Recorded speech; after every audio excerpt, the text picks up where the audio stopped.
Railway को लेकर लोगों की उम्मीद रहती है कि रोजगार आएंगे।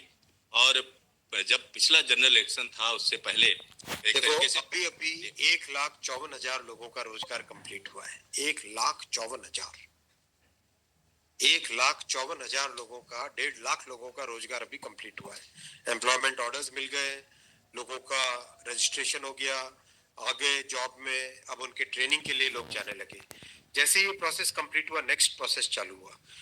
बहुत लंबे समय से सबकी डिमांड थी कि इसको एनुअल बनाया जाए। एनुअल इसलिए बनाया जाए, अगर 4-4, 5-5 साल के गैप में आता है तो कई लोगों की एज निकल जाती है उसमें से, राइट। इसीलिए अब एनुअल सिस्टम की तरफ मूव कर रहे हैं। जनवरी में, अप्रैल में, जून में और अक्टूबर में।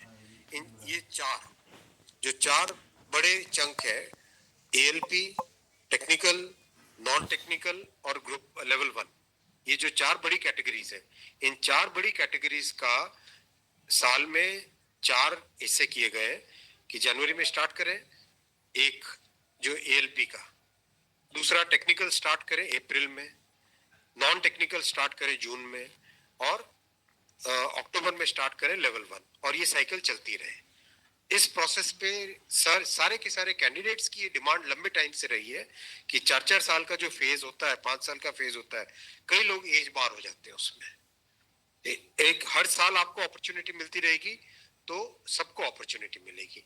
इस थिंकिंग के साथ आगे बढ़े, और इसी थिंकिंग और इसमें भी जितनी रिक्वायरमेंट थी उससे ज्यादा अभी नोटिफाई किया है। 1 साल के हिसाब से जो रिक्वायरमेंट है, 1 साल के हिसाब से अगर जैसे लोको पायलट का मैटर है, कितने लोग रिटायर होते हैं उससे ज्यादा लिए हैं, राइट। टेक्नीशियन का है तो टेक्नीशियन का जो अप्रैल के आसपास, अप्रैल से पहले निकल आएगा, क्योंकि हम लोग वो मॉडल कोड ऑफ कंडक्ट को भी अवॉइड करना चाहते थे, वरना नॉर्मल प्रोसेस में अप्रैल में निकलता है टेक्नीशियन का, पर मॉडल कोड ऑफ कोड को अवॉइड करने के लिए पहले निकाला है।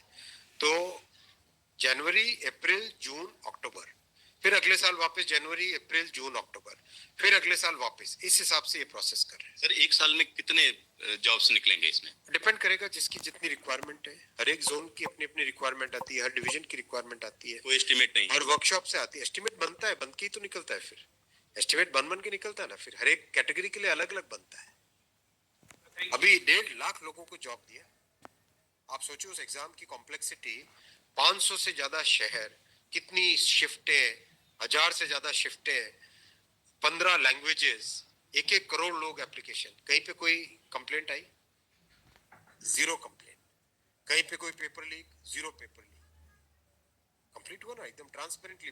पार्लियामेंट में हमारी ऑपोजिशन के लोग, कांग्रेस के एक एमपी बोले कि आश्चर्यचकित है कि इतना बड़ा एग्जाम कैसे बिना कोई पेपर लीक के हो गया। तो एक उस चीज को भी तो देखो। Thank you sir.